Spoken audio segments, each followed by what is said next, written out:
Suddenly, a strange message pops up and tells our hero that the immortality system has just turned on.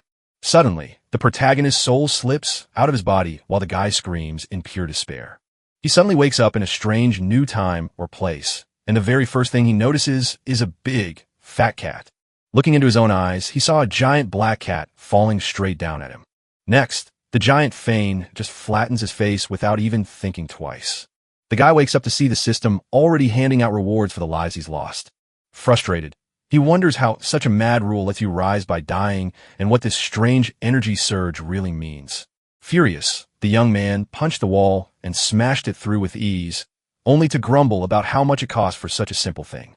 Right after he's shocked by his new power and realizes the system might actually be useful.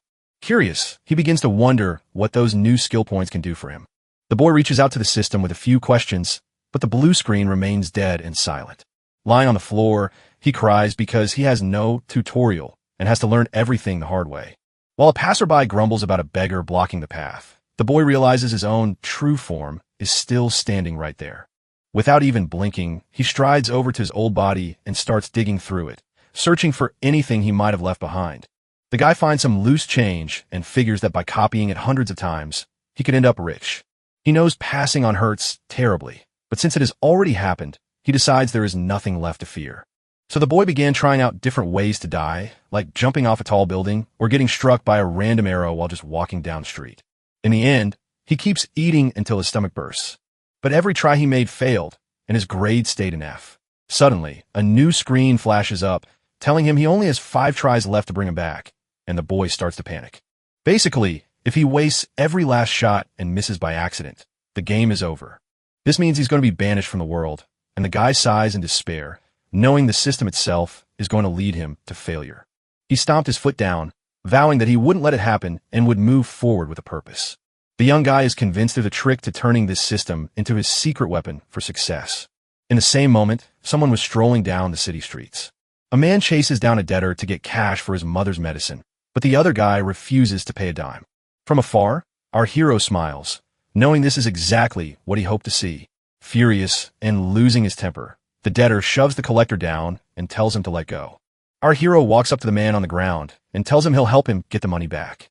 The man, his face swollen and bruised, lifts his eyes to ask the boy who he is. Grinning, the young man says he works as a debt collector. A short while later, they reach the debtor's house, and our hero just walks right in without asking a single question. A large, tough man asks what will happen if he can't pay, so the other guy threatens to deal with him, but before he can finish, a sword is pressed against his neck, leaving the big man terrified. The debtor warns the boy that taking him out will leave him with nothing to show for it. So the young man gently lowers his sword and assures the other man not to worry, promising that he will no longer pursue him. He gives a sneaky smile and promises to send his ghost to collect the money owed. The debtor feels totally lost as a dark glow begins to spill out from the boy's body. In a flash, the hero jumps right in front of the debtor, who lets out a scream of pure terror. The screen flashed up, bumping his passing grade up to AD and handing him more skill points. 7 days later, the DTOR slept soundly in his bed, completely carefree. Then, a strange red energy begins to drift all around the sleeping man. Sensing something strange, the debtor wakes up in the middle of the night, rubs his eyes, and stays sleepy. Our hero's ghost materializes with a creepy grin, claiming it's time to collect his debt. Outside, the boy cheers while holding bags of cash, but the debtor screams desperately for his mother. 7 more days go by as a woman reaches out to give medicine to the sick man resting in his bed. Fuming with anger, the man tossed the medicine bowl aside without a second thought and refused to take his medicine. Suddenly, our hero pops up and gulps down the whole bowl, leaving the other 2 looking completely baffled. He grins and flashes a thumbs up, showing that the drink tasted great. Right after that, the young man suddenly collapses to the ground, leaving the couple staring in shock at what they just saw.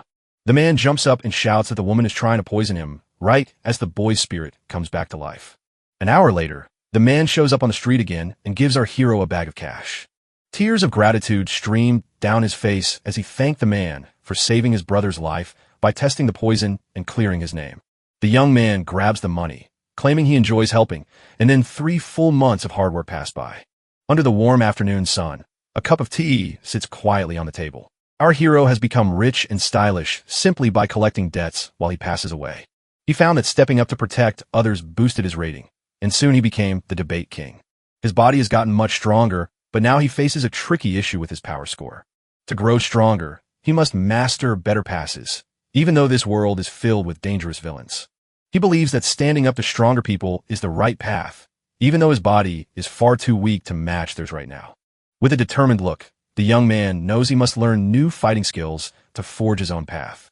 Sitting at a table, he is shocked when someone asks if he is Kiyomu, the dead king. Facing him stood a beautiful girl with long hair, a blindfold over her eyes, and a staff in her hand, while the boy grinned goofily at her, mistaking her for a video game character, only for her to reveal that her family was wiped out by the Wuji Society and that she was the sole survivor who managed to escape. She looks at the young man and asks if he can help her collect this blood debt. In return, the woman promises to show him the mighty Kwa family's secret fist that grants endless life. So lost in his thoughts, the young man blurts out that her name must be Ning, which only leaves the woman feeling completely puzzled. Later that day, in the middle of a crowded street, someone starts shouting loudly for the boss. Our hero wandered up to a melon stand and began bothering the vendor with some pretty silly jokes. The big guy vendor asks if the kid is just looking for trouble, and the young man nods yes. The butcher, fed up, grabs his cleaver and threatens to turn the young man into mincemeat right there. The young man grinned darkly, saying the butcher had killed the Kia family and that today was his day for revenge. Then the young man dashes forward with a fresh move he'd only learned recently, but he can't stop the giant's cleaver from smashing down on his head. The boy falls to the floor and vanishes right before everyone's eyes, leaving only his spirit drifting in the air. Even after we left, our hero kept smiling like he'd already figured out the whole plan. The butcher, losing his temper, snaps at his men to make sure the body doesn't vanish. The hero wakes up just a few steps away, winces from the sharp pain in his shoulder, and groans about the hurt he's taken. Even though getting sliced hurts a lot, he just smiles and says it's still a blast. He digs through his worn-out body for his wallet while grumbling to the system for better benefits. A screen pops up, telling him he's reached rating C and finished the beginner level of the fist. The young man finally gets it. The system was telling him to spend his points to make his skill stronger. The system tells him he can't hand out the points himself, so we'll just toss them out to anyone. He spots a new challenge and realizes the butcher is the only one strong enough to test his skills. As the wind howls through the city streets, a fresh hunt is about to start. Inside a small shack, the butcher tells his master that he took a boy from the Kyo family. He writes on a scroll that the family was wiped out and that anyone showing up is suspicious. The man suspects someone might have survived, but he's betting all of them are gone. Suddenly, he hears a noise, shouts, "Who's there?" and his face fills with fear. The protagonist steps up to the door, leaving the butcher stunned because the boy hasn't vanished, and the young man, Kia Jing, reveals he's there to rescue his brother Kiyomu, who was taken by the butcher.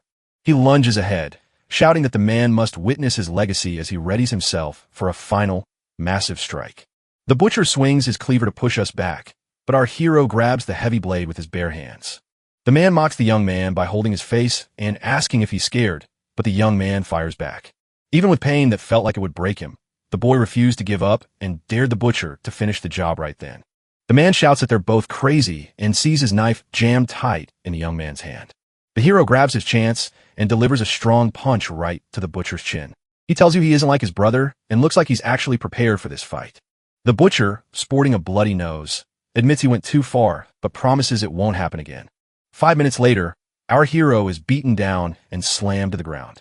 The huge man gasps for air, completely worn out from the fierce battle he just fought. He admired the young man's bravery for seeking revenge, even knowing it could cost him his life. The butcher figured things had turned, and now the note would just make his master more confused. Suddenly, an unexpected attack catches him off guard and tears a piece of his house apart. But then another brother shows up to avenge the fallen one, and the butcher steps up to fight them all. As a carrier pigeon flies far away, a huge explosion destroys the shack. The man drops to his knees, bleeding and broken with no strength left to fight on. Tired out, he grumbled that after hauling the youngest one out, the older one had come right behind, and he swore it never ends. Suddenly, another brother grabs him and squeezes until it hurts, begging to know how many of them there are and if this never-ending revenge will ever stop. After missing 4 times, he sees that his punches and his score have both gone down. With just 1 second chance left, the young man knows getting his revenge will be a real struggle. But he realizes the enemy is weak and now is the time to strike.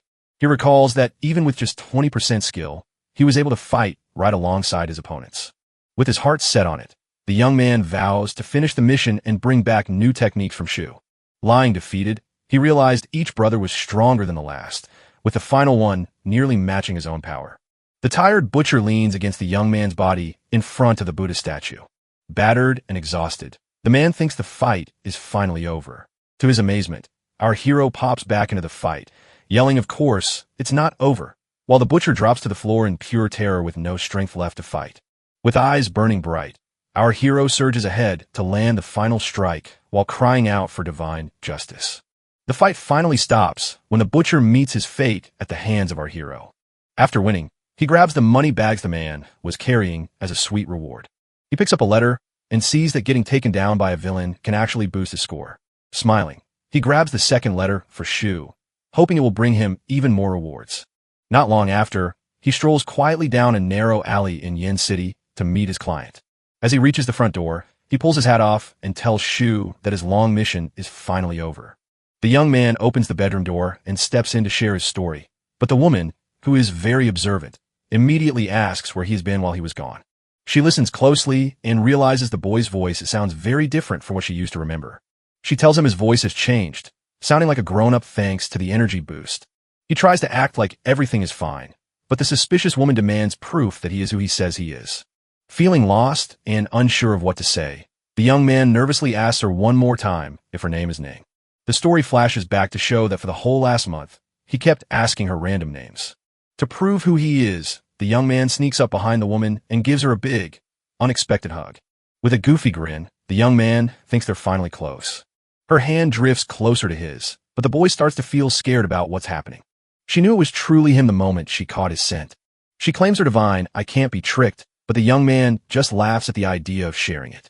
He then asks when she will teach him the second chapter of the fist, and the young man insists that since he feels he is almost ready for the force accumulation phase, he wants to learn right away. Noticing how stubborn he was, the woman took his hand and told him to come with her for a checkup. She gently lays his hand on her body to feel his bones and see how much more he needs to train. She's shocked to see how hard and strong his muscles are, considering how little time he's been working out. The woman jumps and demands to know what she just touched, but the young man has no idea what she's talking about. He told her it was just his arm, and she was amazed he could do it in only 1 month. She tells the young man he's amazing, but insists there are no shortcuts when it comes to building strength. The young man, basking in her praise, quickly asks her to show him the next part of his training right away. He's convinced the immortality fist is the perfect path for his growth and must master it right away. With a determined heart, the young man turns into a cute kitten and declares this his path to mastery. The woman says to finish your training first, but the boy reveals he has already beaten the butcher. The woman gasped, spat out her tea, and demanded to know how that was even possible. He tells her he found a secret letter on the man's body, but the writing was a total mystery to him. She grabs the letter, opens it, and gasps to find a secret code from the Wuji society that she never expected. Just as she had pledged, the woman agrees to show him the next move in the immortality fist. She starts chanting words and giving advice to the young man to use during his meditation. After half an hour, a screen pops up to show his fist has finally reached expert level. He figures that getting rewards from the system is quicker, so he needs a tougher villain. She passes him a book and explains it holds the key to cracking the secret code in the letter. The young man couldn't believe how she found the book even though she was blind, and he started to wonder if she was just pretending. He then takes up the book to match the strange symbols and try to figure out what the letters are saying. After a bit of time, he finally figures out the secret and realizes the emperor is about to leave the city. The Wuji Society has called its members together for a secret mission to kill the Emperor of Yin. He wants to know when and where they will strike, but the woman shakes her head, saying the code isn't finished yet. She says the group is bold enough that if they pull together, they have a real shot at winning. The young man wonders if Wuji is truly that powerful, but the woman whispers that she hasn't shared everything with him yet. Their boss is Marshal Saint, the second strongest fighter alive right now. He started the Wuji Society and tore apart many families just to grab their fighting secrets. Even the Kyo family's amazing trick couldn't fool the villain, who managed to catch on right away. She told him she didn't teach him that move just to beat the Marshal Saint, but to make him stronger. She finally admits that her real wish is for him to help her get her revenge. Our hero stays quiet for a heartbeat, letting the words he just heard sink in. With a confident grin, he tells her he has a plan to sneak into their world. She calls him crazy and says that's just another way of wanting to join them. The young man smashes his hand down on the table, proving he's ready to see his plan through. He says he'll join the group as a killer to kill the Emperor and start a fight, but if he can't get in, he'll keep fighting the members to figure out their secret plan. The woman calls the plan crazy, but the young man sees it as his ticket to become the Emperor's deadly assassin. He believes the society members have a huge library of martial arts skills at their fingertips. The young man argues that revenge is nearly impossible and that, at best, he'll only cause a little trouble. She warns him that trying it will get him killed, but he doesn't seem to care at all. With a determined look, he asks what's wrong with passing away and holds back a laugh. The woman stops talking for a second, caught off guard by how sure the boy sounds. She sees that he is overflowing with feeling and starts to wonder what she can get back to him. The young man steps right up to her, and the woman turns red because she thinks he likes her. He asks her what she's thinking, but the woman, feeling embarrassed, can't find a thing to say. She tells him she can't repay his kindness, so he asks if there's anything she can do for him. He admits that since she brought it up, only she can help him. Curious, she asks what it is and what he wants her to do right then. The young boy holds up a red book and grins, whispering that he wants to keep his secret safe. The woman stares at the mysterious answer, completely lost and unsure of what he plans to do next. She decides to trust him and let him try, knowing he won't be afraid if it goes wrong. Feeling pleased, the young man asks if she knows of any other Wuji members nearby. She reveals that Go Yan, the powerful ruler of Yinxing City, is actually part of the same secret group as us. Down the street, a man is getting whipped over and over again with zero mercy. Just as he tries to shield himself, another man gets lashed by the whip. A young master from the Go family showed up, and everyone begged him to let them live. A servant shouts that young Master Go is coming and orders everyone to move aside. The young master glanced around until his eyes locked onto someone right in the middle of the crowd. He grins and tells his men to bring him the pretty girl he just saw. A man and a woman stand ready to clash, declaring they would die before obeying his orders. The woman grips her sword tight, ready to fight for herself and her friend. Muscular guards crowd around the couple, telling them their young master wants to speak with them. The woman finally understood that the lovely girl he had been praising was her own companion. The man feels ashamed, while the woman plans to teach the playboy a lesson. The young master grins with a dangerous edge and gets ready to face what's coming. Fuming with anger, he commands his men to give the cheeky woman a lesson for daring to challenge him. The guards rush in, but she braces herself to fight all of them at once, weaving through their blows and wondering what strange tricks they are using. From the rooftop, our hero watches the scene with a smile. In a flash, he leaps down right into the middle of the chaos, knocks out the young master, snatches him away, and leaves everyone stunned. The scare boy tells the other kid to let him go because his dad rules Yinxing City. Our hero just shouts back, "So what?" with a carefree laugh, looking completely unfazed. The young master claims his father is coming, and he's certain his dad will wish he wasn't even there when he shows up. He felt a surge of excitement, seeing the news as a fantastic chance for himself. He believes that if the city lord takes him out personally, his reputation will go up. A screen popped up, telling him his heroism rating might just go up. He's sure his plan has the system's approval, so he grins wickedly and gets ready to make it happen. The man thanks the hero for his help, but urges him to run away while there's still time. Our hero throws off the warning and keeps hugging the young master tight. The woman can't make sense of the hero's strange behavior and isn't sure what he's trying to do. He warns that he will kill the hostage if anyone moves, while the young master begs for his life. The young man grew fed up with the hostage surrendering so quickly and pushed him to give in even harder. He shouts at the young master not to surrender and to summon his father right away. The clatter of hooves announces that help has arrived for the young master. Suddenly, a huge man riding a horse shows up, and everyone is shocked. The young master yells for his father, and our hero sees that Gon looks mighty strong. Frustrated by the racket, our hero snaps at the hostage and tells them to shut up right now.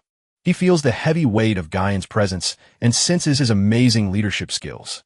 The city lord points out that the boy is strong even without any inner power. With a quick leap from his horse, he readies himself to strike the kidnapper. He dashes forward, a purple glow surrounding him, as he steps ready to fight. Our hero watches his opponent closely, ready to strike when the moment is right. The purple energy grows stronger, and he feels like he's being crushed until he can't breathe. The pressure becomes so heavy that he struggles to breathe and begs him to stop. The city lord halts his assault, standing still and watching the young man with a serious look in his eyes. The city lord is so impressed by the young man's courage in speaking up under his pressure that he can't help but show it. He tells the young man to cool his heels and listen, promising that a calm conversation will settle things. Our hero is baffled by the apology and can't figure out how to make him fight like this. He notices the rating holding steady and knows he still has a shot at winning it. The couple gets furious at the apology, so Guyan tries to make things right by offering silver. They quickly realize they've wandered into his domain and have no chance against the city lord. The woman admits her husband made a mistake and tries to calm everyone down. Some folks in the crowd whisper that it's wise to steer clear of the young master to avoid more trouble. Irritated, our hero yells out Guyan's name to get his attention. He wonders if the city lord really believes that a small amount of money and a simple apology can fix everything. The young man rattles off the young master's bad deeds and admits he's gotten used to cleaning up the mess he makes. He stares hard and tells the young master he has to pay for his mistakes with his life. Guyan sees the boy won't back down to threats and that the trouble is only getting worse. He asks the young man if he truly wants to free his son and tries to make a deal to keep the peace. Our hero claims that freeing the hostage is as easy as getting what he wants. With a wicked grin, he promises that he'll never let the young master leave unless he dies first. Then, with a sudden burst of strength, he hurls the hostage aside, leaving everyone watching in stunned shock. The couple is stunned as the stranger, who just risked his own life to protect them, reveals his true self. The city lord declares there's nothing left to talk about and readies himself for battle. He rushes forward at breakneck speed to strike our hero just as they brace themselves for the final showdown. Our hero grips his weapon tight, eyes locked on the city lord for the final blow. Guyan rushes forward, his sword blazing toward our hero at lightning speed. The young master was launched so hard that he slammed down onto the ground. Our hero gets caught by an older man who pins him down, leaving him with no way out. He feels proud to have finally earned his first top rating from the system. The city lord walks up and demands to know the name of the boy who dared to challenge him. Kiyoma steps forward, introduces himself, and dares the city lord to try taking him down if he's got the guts.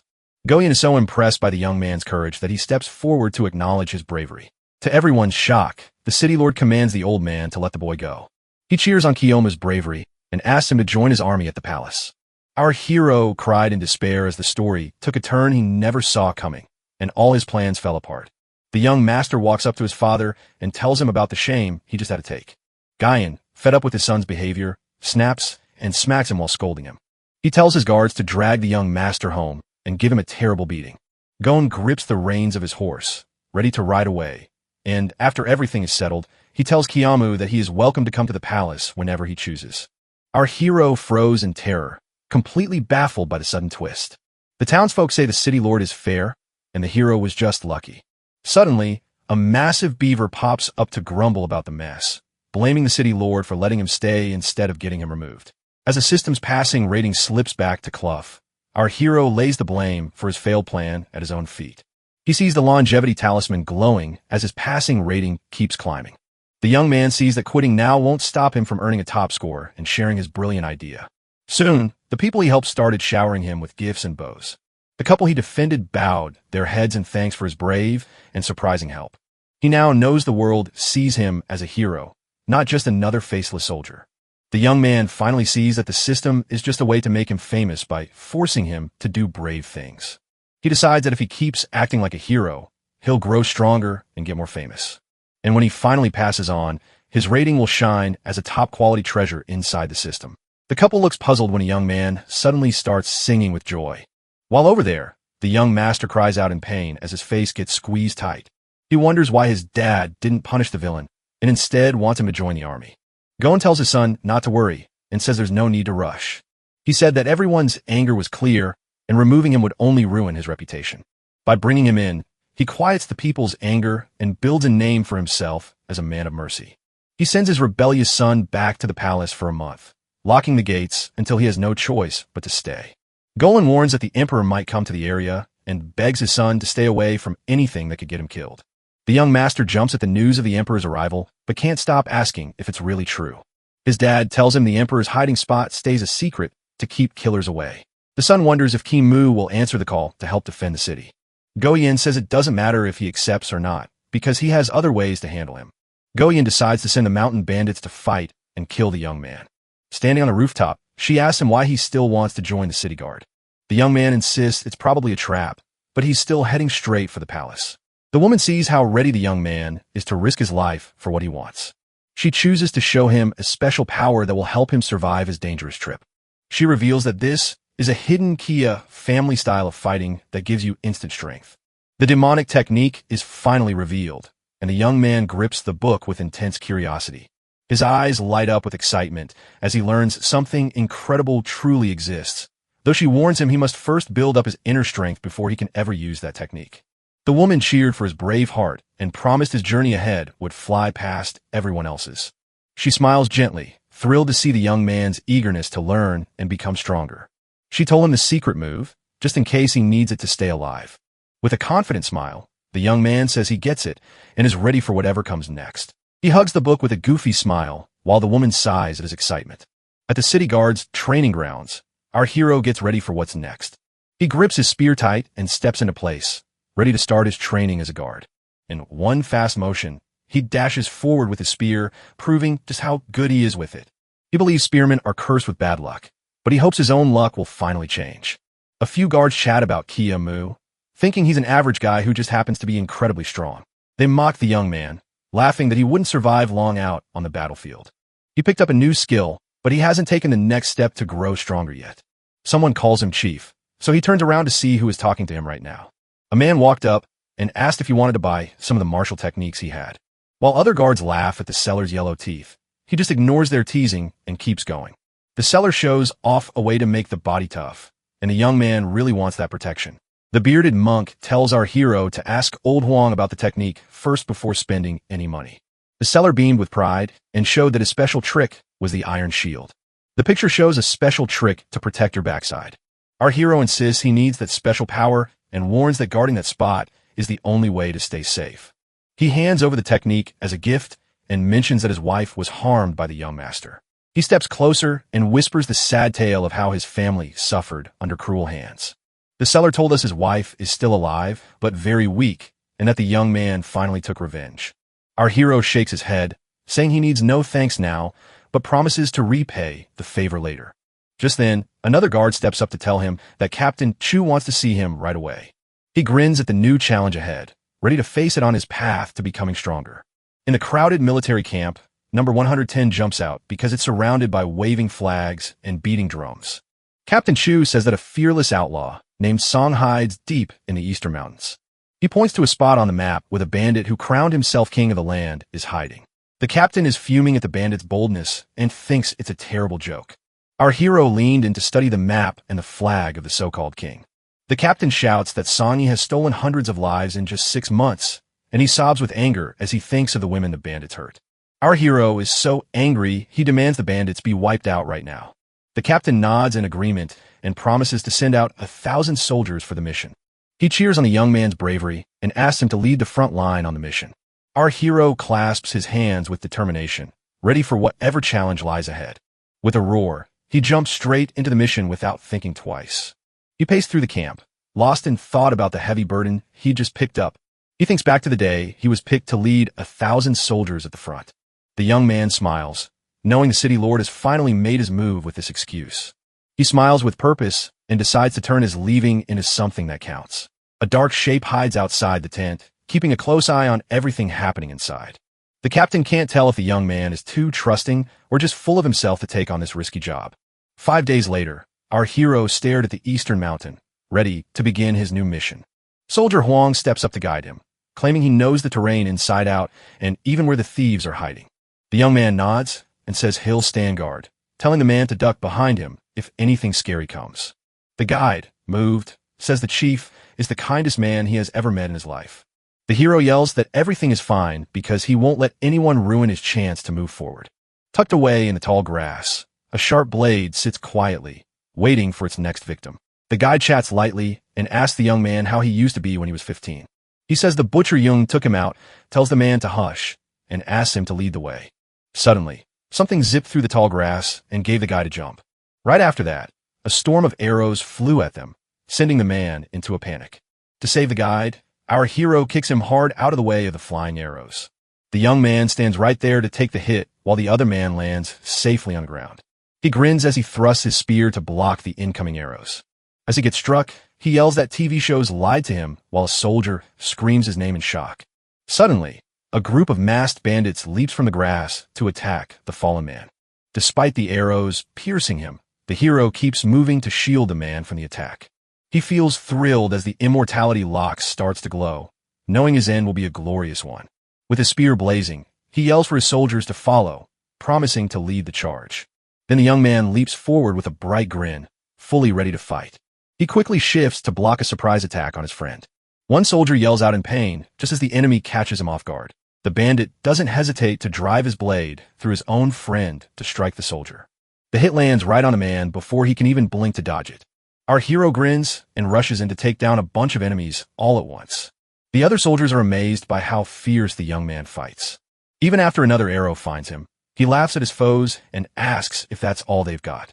Not long after, he asks for medicine to stop the blood from his shoulder. The guide thanked him for blocking the arrows, but the young man felt annoyed by the thanks. He grumbles that the thieves were too weak and that he'll have to try harder.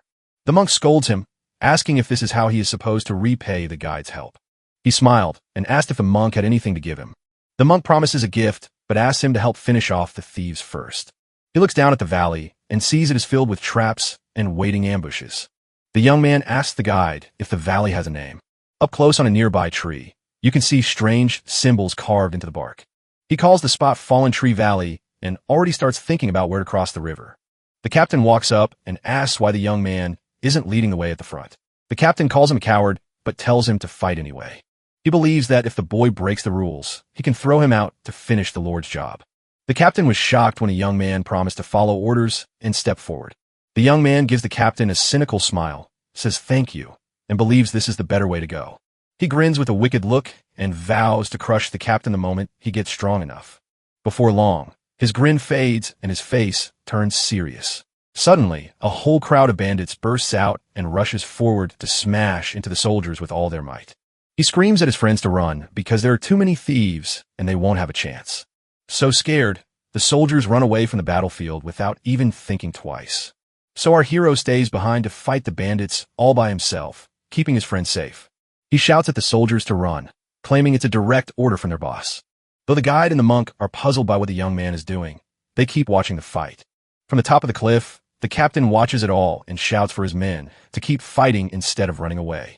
He warns that anyone who backs down will be dealt with immediately. The young man sees that the captain is ready to die there, so he knows he has to stay with him. Taking their leader's words to heart, the soldiers choose to fight side by side until the very last moment of the battle. The fight goes on again as sharp swords strike hard against the soldier's armor. Our hero grabs a bandit and threatens him not to get in his way.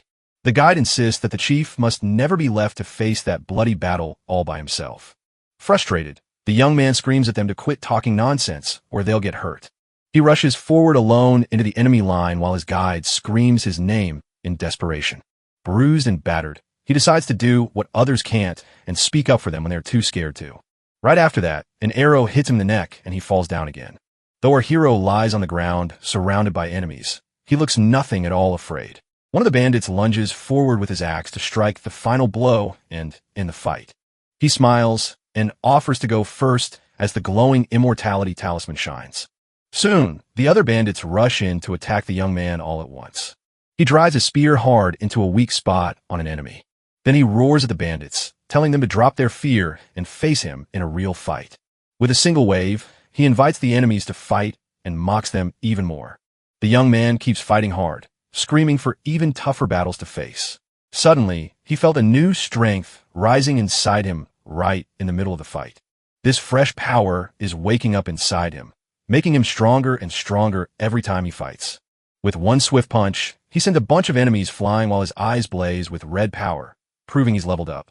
From far away, the captain is shocked to see that the boy has just awakened a powerful aura. He believes that such a young warrior must be incredibly talented to be able to wake his aura. The captain stares at the young man, baffled by his huge strength, and can't stop wondering where he even learned such power. He spots the red glow and guesses that the young man is wielding a deadly fighting style that explodes with power.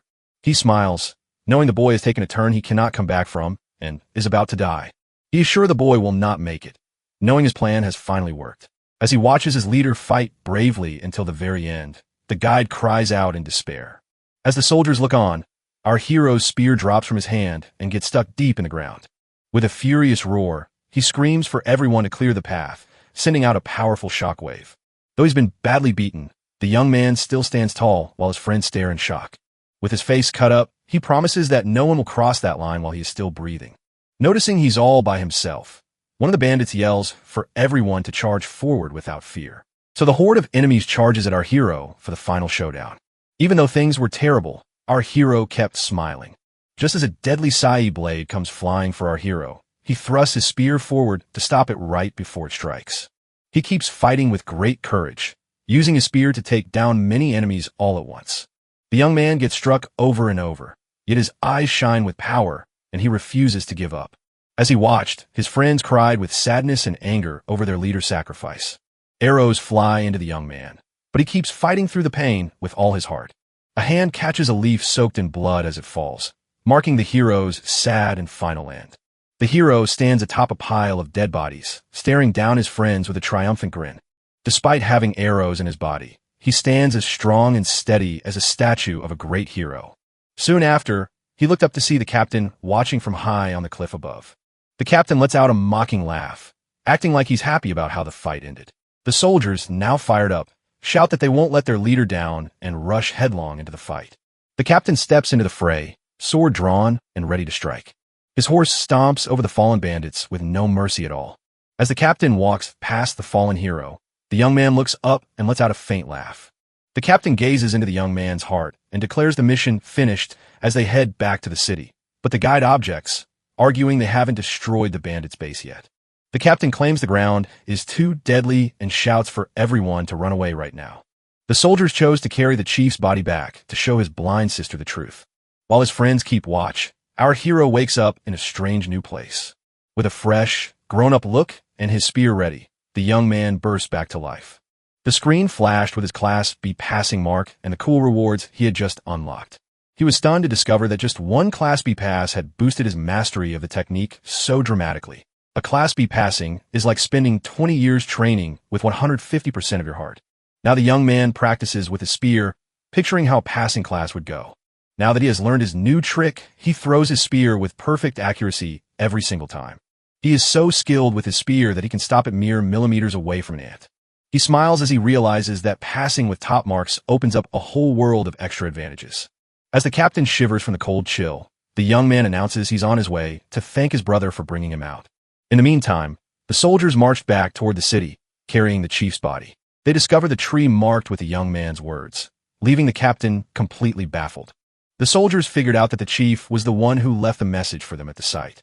The monk weeps, saying the chief knew about the ambush, but had no choice but to follow the orders. The guide breaks down in tears, shouting that their leader gave his life for all of them on that mission. All of a sudden, the captain walks over, looking annoyed, and demands to know what we are hauling. The soldiers drop to their knees as the captain steps forward, his face grim and serious. The guide says they're carrying Chief Kiyoma's body to his funeral. The captain mutters the boy's name under his breath, his face deep in thought.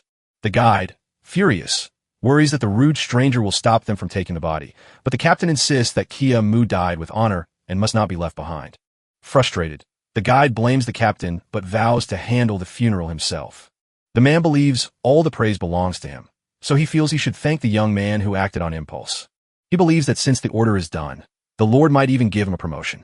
He grinned wickedly, remembering the young man's blind and helpless sister. He then whispers that she has nothing to fear because he promises to look after her perfectly. Suddenly, the captain is taken by surprise, and blood begins to pour from his mouth. Suddenly, a spear thrusts through him from behind as everyone strikes at once. As one soldier cries out in agony from a brutal strike, the man crashes from his horse, falling dead upon the ground. Lying on the ground, he stretches out his hand and spots a strange shadow standing at the top of the cliff. Everyone gasped as our hero stood up from the burnt ruins with a brand new look. The captain's eyes widen in horror when he finally realizes who the attacker really is. And so, our hero finally gets revenge by ending Lieutenant Chu's life. One soldier screams in terror, warning everyone that a fresh attack is upon them. Confused about who their enemy might be, they remember the shadow that hangs over the mountain. The soldier turns the body around, showing a face that wasn't the chief's at all. The guide and the monk talk and realize they've walked into a trap set by thieves. The soldier screams that the thieves are back and they are stronger than before. While someone calls for a retreat, another soldier gets hit by a deadly spear. Our hero watches from afar with a grin, knowing he has finally outgrown Class 8 since the lieutenant couldn't even spot the attack as the soldiers ran away. The demonic explosion he unleashes fits his fighting style perfectly. As the soldiers hunt down the assassin, he gets nervous thinking they might catch him instead. Just as he thinks the danger is gone, a shout tells him the thieves are back, and he is shocked. The young man, fed up with the soldiers fleeing and wrecking his plan, grumbles angrily. He then realizes the shouting voice belongs to his guide, leaving him confused. Angro grumbles that after sacrificing himself, the guide refuses to let him move on peacefully. He grins with the silly idea that he can still pull off his plan. As he watches the bushes, he spots the sneaky thieves hiding there and thinks it's perfect timing. He stepped forward to face the bandits, declaring that he would not bow and dared them to come at him. The young man hits the ground and leaves a mark so the thieves will remember him from the fight. The bandits flee in terror, whispering that he is a ghost, while he stops to ask if their wounds are bad. He steps forward as Kiyamu's brother, saying he has arrived to take revenge for his death. Confused, the young man corrects himself and vows to take revenge on the brother they kidnapped.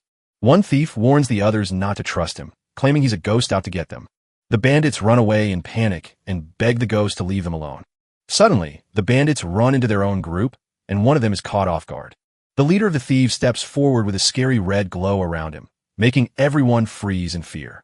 The bandits sprint toward him, begging for help because a ghost is chasing them. Our hero spots the king of thieves and gets pumped for the battle to come. With a cruel grin, he screams that he's here to get revenge for his brother, Sony.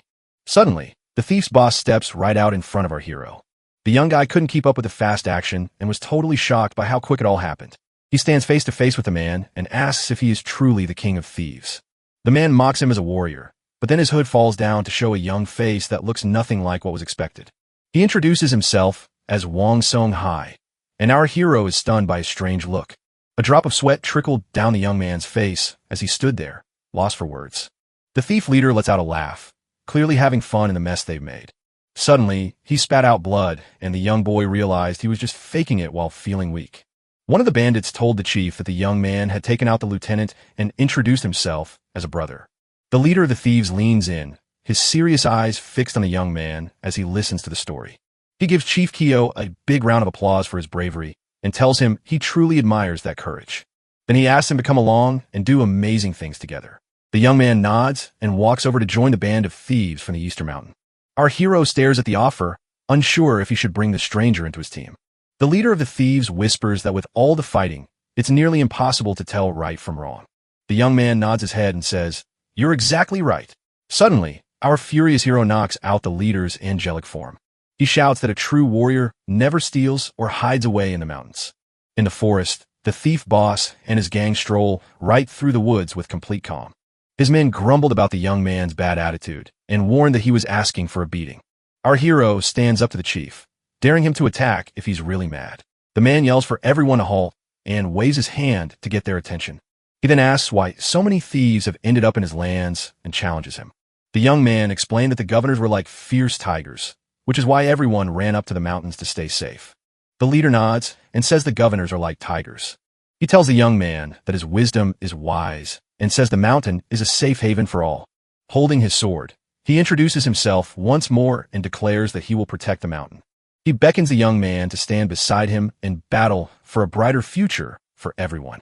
The young man stood frozen and shaking while the thief boss held his sword right at the boy's neck. Our hero stared hard at the leader and said no. The two locked eyes until the chief invited the other to visit their base and see what they were really up to. The young man accepts the invitation because he knows if he says no one more time, he won't make it out alive. He grins with excitement as he thinks about passing the level again to get stronger. 15 minutes later, they reached a huge base standing right in the middle of the mountain. The young man glances around and remarks that this spot feels more like a quiet village than a hideout for thieves. He is shocked to see old folks and kids strolling around so calmly and can't help but wonder how they do it. The leader tells us that everyone here is a homeless person they rescued and brought to the village. He claims the city's glory has faded, and the Lord drove many people out. The young man asks the leader to share more about the divines, but the leader questions him right back. The young man made a funny face and looked totally shocked when the leader guessed he was immortal. The man chuckled, noting that this special trick isn't a secret just for the martial arts group. He smiles and asks the young man to talk to him alone somewhere else. They step inside the wooden house and walk toward a quiet room all their own. Inside the room, a giant statue of a bearded man catches our hero's eye. The leader says it isn't a statue, but a man who trained so hard he turned into a god. The young man believes he spent his days sharpening a sword when he should have been learning wisdom. The leader of the thieves reveals that gods and people are the same race, even though they won't admit it. They put humans to work growing holy plants, but they never actually give those plants a blessing. It's a funny twist that so many people spend their whole lives serving the gods without even knowing it. Our hero snaps at the unfair treatment and realizes how his world's greed has turned everyone against him. He suddenly understands that the only way to earn a higher rating is to dare to challenge a god, and his heart leaps with thrill. Suddenly, a spear is hurled with a mighty thud and sticks deep into the temple floor. Our hero leaps into the air, ready to strike the statue of the god. With a roar of anger, he declares that he was born free and no one can stand above him. With a wicked grin, he dares the statue to strike him with lightning. The leader shouts to stop him, but the young man doesn't listen and charges straight at the statue to smash it down.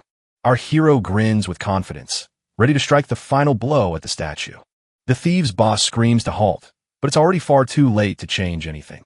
He throws a mighty punch that hits the statue straight in the chest.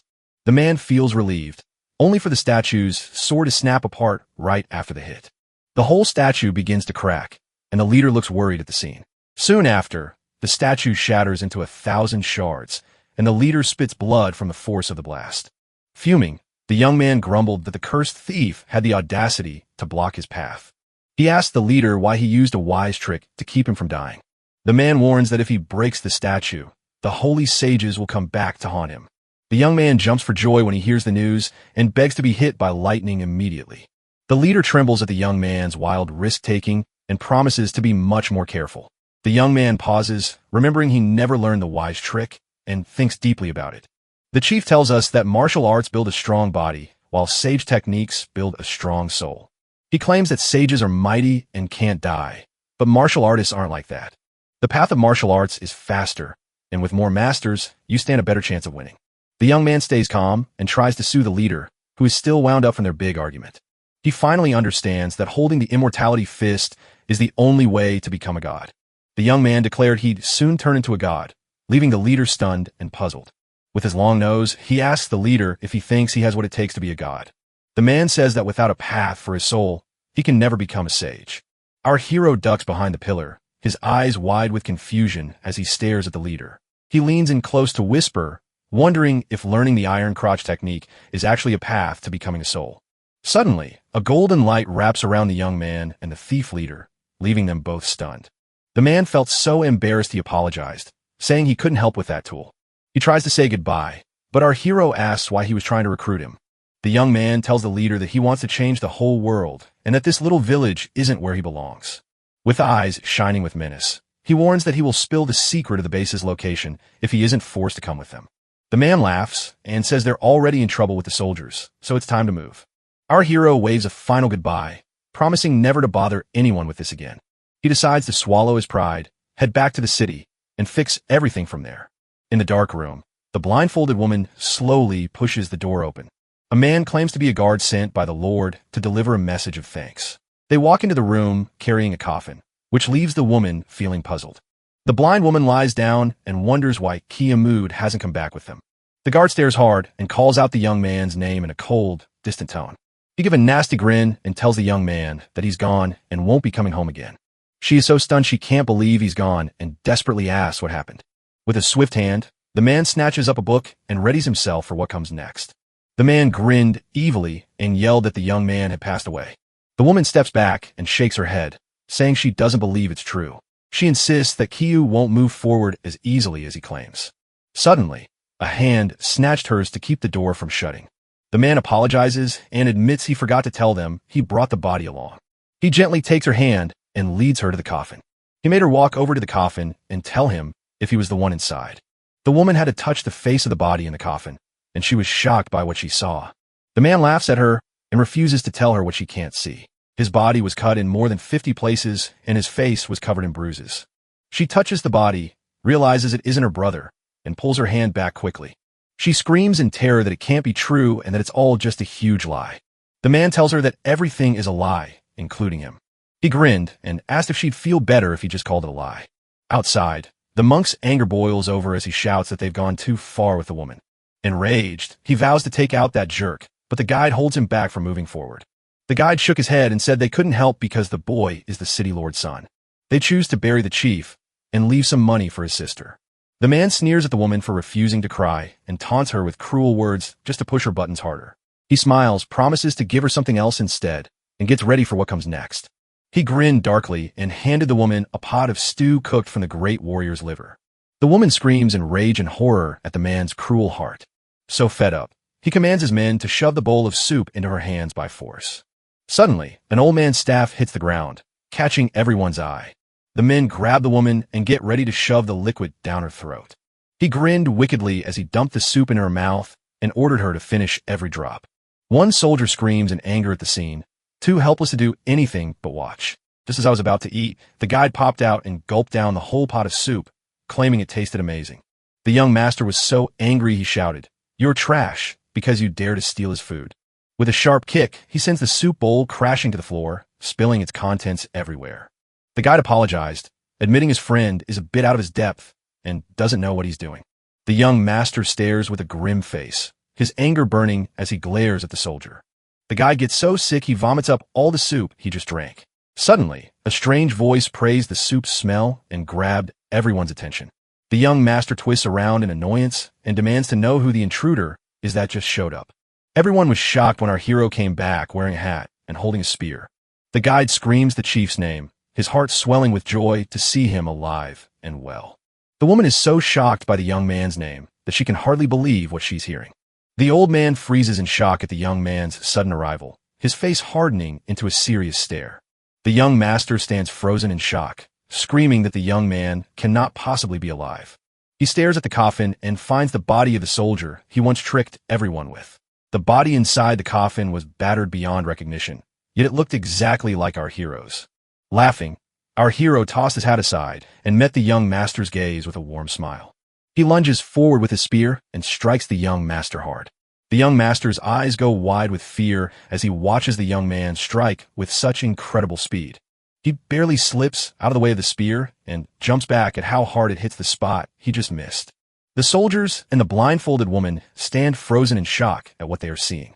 The guard holds the woman tight while she stares at the fight with wide-eyed curiosity. The young master tries to block the blows, but our hero presses forward with a series of powerful strikes. With a cut on his hand, the young man doesn't give up and instead fights with even more force. The young master is so scared by our hero's demon-like stare that he can't even move. The soldiers whispered that the man before them might not be the real chief, for he felt far too strong. The old man looks the young man up and down, asking who he really is and shaking his head at how weak his spirit feels. He stares seriously and tells the young man his name is Kalen and that he's his brother. With tears streaming down his face, he declares that Kiamu is his brother and that he has come for revenge. His eyes blazing red, he readies himself for the last strike against the young master. With a red aura, he vows to drag everyone down with him, even if it means dying right there. The old man challenges him, asking who he thinks he is to speak like that. The young master yells at the old man to run, promising they'll return to finish this later. The young master tries to run away, but the soldiers grab him and hold him tight. As our hero readies himself for his next move, the old man grumbles some words.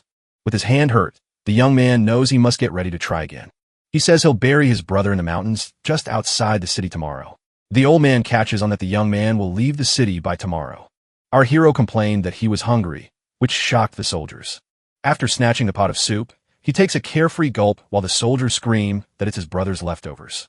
With his mouth still full, he makes a face of disgust as the guide throws up a rainbow.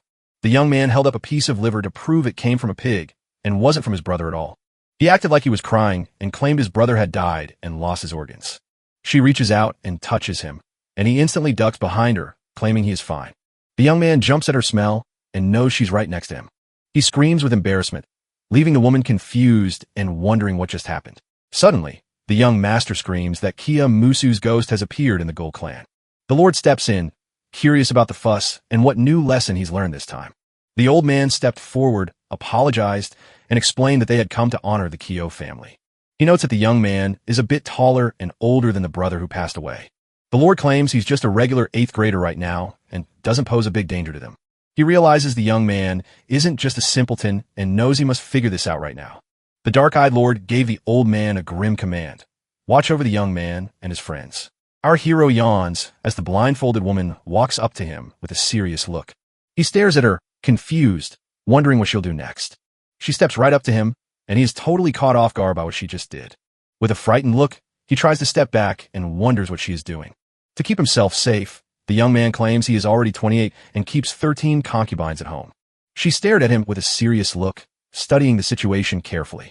She calls out his name, and the young man and soldiers watch her closely.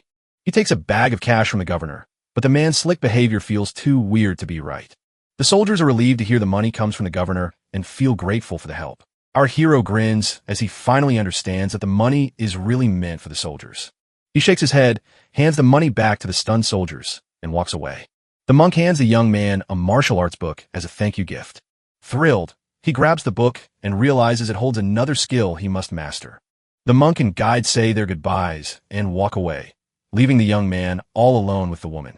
He declares he will challenge the Lord, hoping she leaves so she won't be caught in the coming fight. Suddenly, a woman came up and whispered in his ear, leaving him shocked. With their faces inches apart, they whisper a few private words to each other. The young man jerks back in surprise and warns her that with that kind of attitude, she is playing with fire. He strikes a show-off pose, gets ready for what's next, and steps up to meet the challenge head-on. He brags that he has finally learned the secret of the iron bed and dares her to face him in a showdown. She tells him to stop putting on an act and walks toward him with a hard look in her eyes. She claims that even though she can't see him, she has already found him because his scent and voice belong to the same young man. The young man grinned, knowing he was right and that her last name was indeed Ning. She asks how he tricked everyone and if he used makeup, and he says he was taken by a group, met a wise man named Wong, and he helped him get away. The young man recalls that she wished to train under a sage, so he asks her about it. She claims she's blind and can't fight, so she quit her dream. Now she sees that she might become a wise guide and walk a fresh path. The young man laughs at her tale, calling it a revenge story he's heard before. She walks up to him, calls his name, and speaks with a serious, heartfelt voice. The woman asks him to stop, staring at him with a look full of fear and need. She claims the Lord is a level 6 warrior and that he won't have a chance at all. Frustrated, the young man thinks she is trying to steal his wish to pass one more time. She warns him that she can't watch him die and insists he must give everything to make it work. She tells us she's packing up to leave the city and chase the sage's path, and she won't be fighting anymore. She hands him the book and tells him it's a special family secret called an internal ripple technique. The woman tells him this is the Kia family's secret move and asks him to take it. Our hero's eyes fill with tears as he feels touched by her gift and kind gesture. The woman felt so uncomfortable that she told him he didn't need to make such a huge deal out of it. The young man stares at the woman with a serious look, and she meets his gaze without any doubt. He clings to a promise while the woman stands puzzled, unable to guess what he really wants. He smiles, slips a book into her hands, and asks her to read a few lines aloud. The young man says that each have their own path to walk, and he will take his. With a steady heart, he vows to forge his own road and never stop chasing his dream. She stared at him with a serious look, and he reached out his hand toward her in a silent gesture. She promises to stand guard at the temple just beyond the city walls for 7 days while she waits for his reply. The woman begins to speak, but a thoughtful silence cuts her off. She tells him that when he arrives, they will head off together to a new place. Our hero strolls down the road, humming a happy song of goodbye and celebration. He walks with a box of ashes, declaring that burying himself feels wonderful. Using a shovel, he digs a hole while grumbling that his brother left him all alone in this world. From afar, the old man watches as the boy digs a hole and cries. The man puts on his gloves with a wicked grin, ready to attack the young man. He lunges with a fast hit to strike our hero, who is looking away at the grave. Just as suddenly, the box of ashes bursts open and a cloud of white dust flies right into the old man's face. He screams in agony as hot ash stings his eyes and steals his sight. The old man asks what that is, and our hero tells him it's the remains of his brother. He smiled and said they'd work as a team to get revenge. In one quick move, he strikes the old man and sends him to the underworld. The old man sneered at the young man for being a Class 8 kid, then swung his scythe at him. Even though he can't see, he fights just as well as the other guy, and they trade hard hits back and forth. With a wicked grin, our hero snaps his own bones to fight back. The force of the hit sends them both flying apart across the cliff. Our hero hits the ground hard and bleeding, but he doesn't even care about the pain. He smiles and thanks his brother for showing up just when he needed the help with the ashes. The old man shakes off the blow, climbs onto a rock, and watches the young man. He tells us that the two brothers dared to challenge the Lord, And here is what happened because of it. The man gets ready to head back to the city, leaving the young man alone to die. Suddenly, he feels someone behind him, whirls around, and is startled by the surprise. Our hero shows up again and yells at the old thief for daring to attack his family. The man stares in shock at his own double and gets ready to fight both of them at once. A red aura surrounded him as he unleashed his heavenly demon power. The old man jumps when he sees the trick, then realizes he'll have to use the same move again. With a mighty kick, our hero charges and strikes the old man squarely with his attack. He asks if the whole family has a death wish, and then says he can take him out. Our hero took a hard hit and dropped to the ground without a sound. The old man lets out a long breath of relief and declares that the fight is finally over, with nothing left to do. Suddenly, our hero jumps out from behind him and scares him with a chilling, lonely greeting. The old man spins around in shock, only to get a hard slap across his face that leaves him completely stunned. Smiling, our hero tells us he is a new Kiamu who rose back to life from the ashes. The old man gets scared and starts wondering if he's a demon, a ghost, or a wise man. He stares into the young man's eyes and is horrified to see a demon staring back. He presses his hand against his chest and insists that what he's seeing is just a trick of the mind and couldn't possibly be real. Our hero steps forward and sneers at the old man for thinking he can break his will. He unleashes his heaven-sent demon power and strikes the old man with every ounce of strength he has. The man can't help but wonder why the whole family suddenly turns their fighting skills against each other. Our hero gives a mighty kick that slams the old man right in the chest, sending him soaring through the air. He rains down a flurry of hard punches that the old man can barely stop. The man barely slips away from a punch, shocked by how fast the young man moved. Our hero delivers a sharp punch that hits the old man squarely in the face with all his might. He says goodbye to the sea as the old man falls motionless, and the man screams that it's all a fake dream that can't possibly be real. A red glow wraps around the old man until the technique takes over his whole body. He shivers with cold sweat and feels crushed by our hero's unstoppable power. So angry that he orders the boy to stop and readies himself for a fight. The two rush at each other, screaming that the other must die in the fight. The elderly man shows he is a true master as the two trade hard, dangerous hits. Our hero throws everything he has at the old man, who stands his ground with perfect skill. With one last strike, the young man drives a piece of wood hard into the old man's chest. Our hero flashes a wicked grin, vows he won't hold back, and strikes. The blow strikes the old man right in the chest, and he feels the sharp sting of the hit. Our hero quickly spins and kicks the old man. The man is flung back hard, while our hero crashes to the ground, covered in blood. The old man rises up and vows to hunt him down forever, no matter what happens. Our hero kicks a stone and grins as he readies himself for the next strike. Cradling the old man, he promises to scare him with a terrifying tale. He shows that his revives have been refreshed, giving him 5 lives to return from. The old man screams for him to let go as they both plummet from the cliff in a free fall. Our hero grabs the old man's ear and twists hard, making the old man scream in pain. Even with his hands tied, the young man refuses to quit and fights with every ounce of strength he has left. With eyes burning with anger, he bites the old man's neck with wild fury and deep determination. The man takes the hit right as our hero gets stabbed in the back.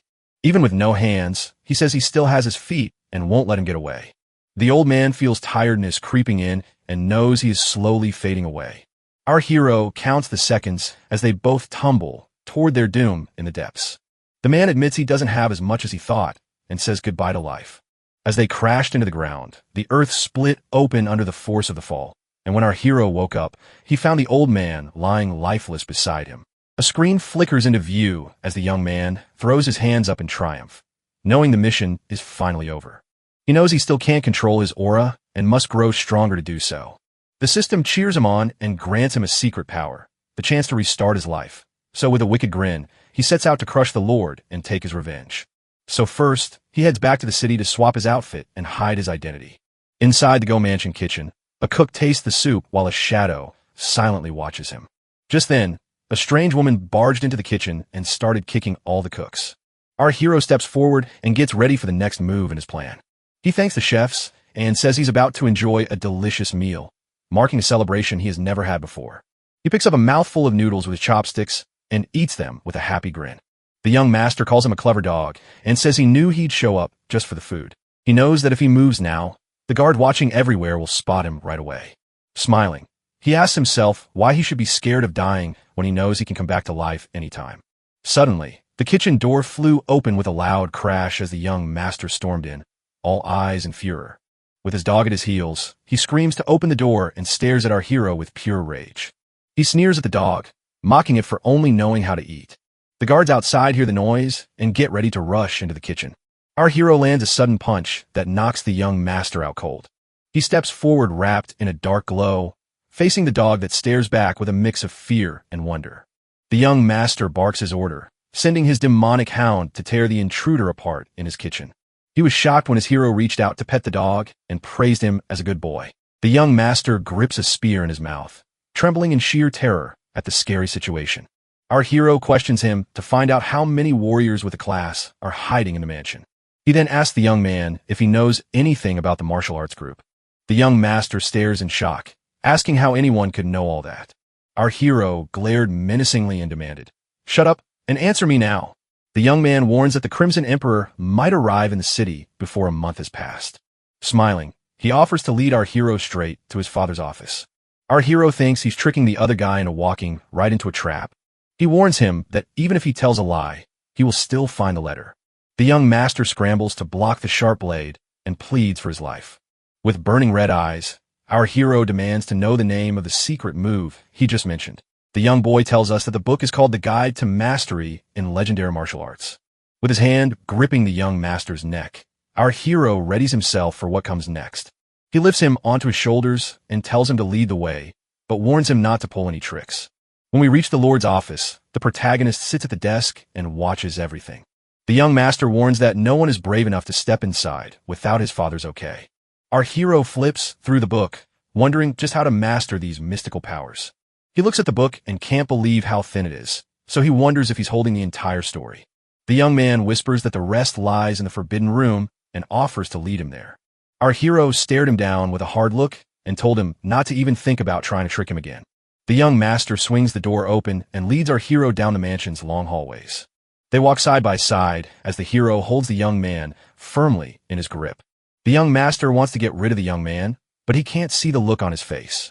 He knows that only his father and Join can get him out of this whole city. With sweat dripping down his face, he believes that if his father is in the forbidden room, he will survive. Suddenly, he spots a man and calls out his name with a look full of hope. The man steps forward, introduces himself as Join, and gives the young master a deep, respectful bow.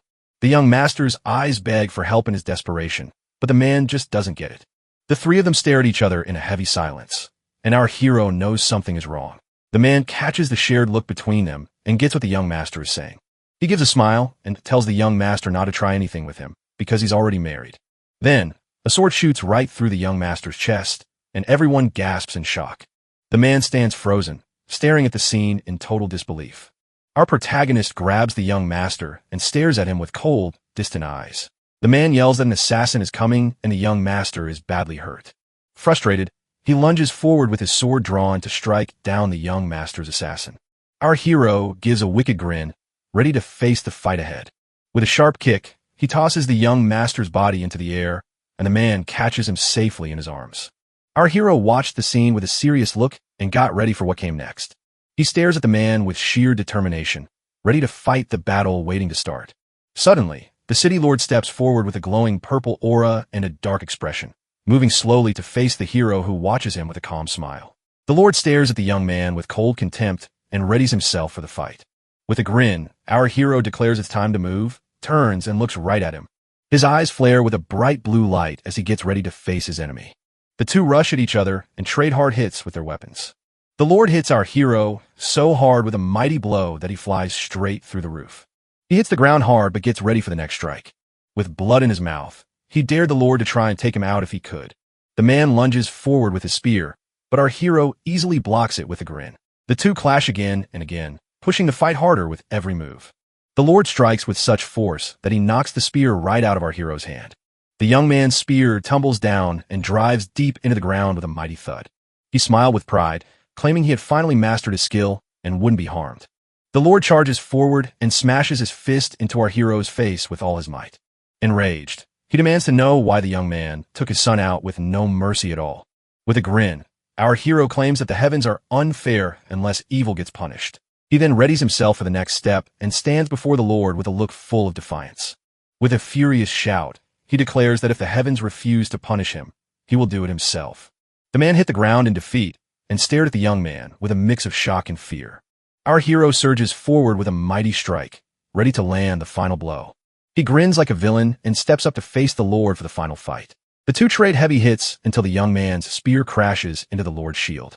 Our hero's sword flies toward the Lord, who grabs it with his bare hands. With a blazing red aura, our hero strikes with every ounce of his strength and will. The Lord promises to hang the young man's body for 10 days as a gift for his son. With a mighty kick, he sends our hero crashing to the ground, leaving them unable to stir. The crowd shouts for the Lord while they watch the fight closely. With blood in his mouth, our hero begged to die and stop the pain. He turns to the Lord with a sneer, daring him with a look full of hate. The man pulls out his sword and gets ready to strike the last blow against our hero. He strikes fast, forcing our hero to thrust his spear forward to block the blow. The blow smashed the young man's hands apart with such force that they were utterly destroyed. The man declares that the Lord despises bullies and promises to wipe out every part of the young man. Holding his sword, he readies to strike at our hero's legs. He strikes the young man's legs with a sharp hit, causing him to scream in pain from the wound. Our hero sees that the old man only wants to hurt him and won't stop until he breaks. He starts reciting a poem, and the Lord stares at him in shock and fury. The man wonders how he can still feel happy when everything around him is so bad. Enraged, he lunges at the other man and shouts, "How could you possibly write a poem in a time like this?" He grinned evilly and unleashed his heavenly demon power again. He rushes forward with burning red eyes, and the Lord raises his sword to meet the charge. The man was shocked to find the young boy waited until the very end before showing his true power. Our hero ducks the blow in a quick flash and then kicks the Lord hard. He plummets toward the well, and one guard freezes in shock at what he sees. The Lord sees the young man running away and gets so angry that he is furious. Our hero plunges headlong into the well and fades away once more from the blow. The old man is stunned by the young man's refusal to listen and can't figure out why he keeps hurting himself. The Lord smashes his sword into the dirt with a hard hit, letting out a mix of anger and frustration. He's frustrated that despite the crowd, they still let the garbage spill out of the mansion. Enraged, he commands his soldiers to march on the Kiev family and kill everyone without mercy. He reaches for Jo-Win's phone and tells him to hurry down there and find a young man's body at the bottom of the well. The man nods and gets ready to follow his lord's orders right away. At the same time, the thief boss and his gang were strolling along the river outside the city. Suddenly, one of them spots something strange floating in the water and heads toward the sea. They spot the hero's body drifting in the river and are shocked by what they see. The boss tells his men to pull him out of the water and check if he's still alive. 3 days later, the whole city hears about the young master's death. A wanted poster with our hero's face is nailed to the city walls. Almost everyone prays for the hero and hopes he makes it through the danger. The woman feels sure the young man will be okay because the sage helped him before. Suddenly, our hero wakes up wrapped in bandages, confused that he didn't die as he expected. He winces in agony as the wounds tear open, realizing his body is shattered beyond repair. The leader of the thieves and his crew watch him, leaving the young man completely confused. He declares it his duty to save a hero and refuses any thanks. Our hero wonders why he saved his friend, and the leader tells him to take a rest. Feeling annoyed, the young man wonders if he should take care of the injured man until he gets better. He begs the leader to stop trying to save him, saying he doesn't want to be a burden to anyone. The man believes he is a real hero who looks out for everyone else. With a tight grip, he holds a young man's hand, causing the young man to scream in pain. The leader tells him not to quit and to keep fighting for his life with hope. He starts using his special move to fix the young man, but it only makes his pain much worse. Our hero prays for freedom from a man who is trying to end his life. 2 days later, the leader sadly honors the young man's death, calling him a true hero. Our hero gazes at the village and cries out his brother's name with a heavy heart. Suddenly, the screen flashes to life, revealing his brand new powers and the rewards he earns for moving on. He is finally relieved to be through, even if it took a long time to get there. Trying to save him only sealed his fate and hastened his death.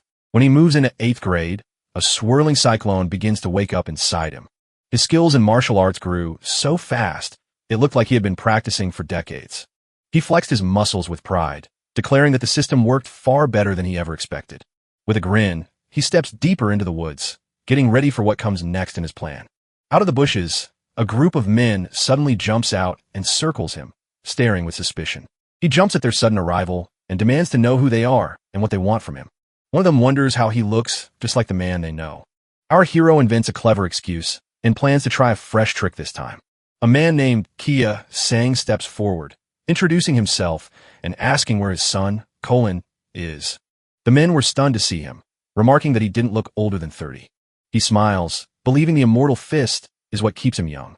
He brags about how tough his training was and demands they take him to find his missing son. Just a moment later, back at the thief's hideout, the whole thing happens again. Our hero lies still in the bed, faking death while the leader weeps beside him. He comforts the leader, telling him not to be so heartbroken over the loss of his son. The young man declared that life must go on, and the leader stared at him in stunned surprise. Furious, he vows to crush the lord who rules his two sons with no mercy. He asks the leader to join his fight against the tyrant and stand up for the people. Now a 7th-class hero ready to stand before the lord, he still needs a helper by his side. The leader feels tough, but acts on a sudden urge to settle things down first. He warns that beating the lord will take time, and that storming the mansion won't work. The leader tells him to think it over and come back when he's made up his mind. He promises to carry the boy's body away, so the dogs won't ruin his plan. The leader of the thieves stares in shock and asks if he truly means to send his own son's body. He says the lord despises his son and will hang him on the city wall to warn everyone. Our hero stared at the leader with a serious look and asked if what he said was actually true. He grinned and told them his son's body would be the perfect lure to draw the lord out. The leader yells that he's literally his own son, but the young man just doesn't seem to care at all. Our hero steps up to take the bait himself, rather than risking his son, so they can finally defeat the lord. The leader is stunned by the young man's attitude and doesn't know what to say. He sighs, calls our hero brother, and looks at him with pure admiration. He bows and tells the young man that he holds his courage in the highest regard. With a smile, our hero believes he's found a new ally and a way to bring the bad guys down. A messenger pigeon flies into the lord's room to deliver a very important message for him. The man reads the letter, his face grave as he takes in the news. He realizes that even the most gifted fortune tellers cannot uncover any secrets about the Kia family. With a grin, he realizes he's been tricked by the two silly lads and instantly gets mad. A guard rushes in shouting that they found our hero lying dead in the river. Furious, the lord commands them to bring the body right now, so he can see it. A coffin is rolled into the room, and the man steps up to lift the lid with a careful hand. He nods to confirm it is truly Colin's body and stares at it with a grave look on his face. He wants to know if the doctor who found him in the river is okay. The lord says he will personally hang the body on the city wall.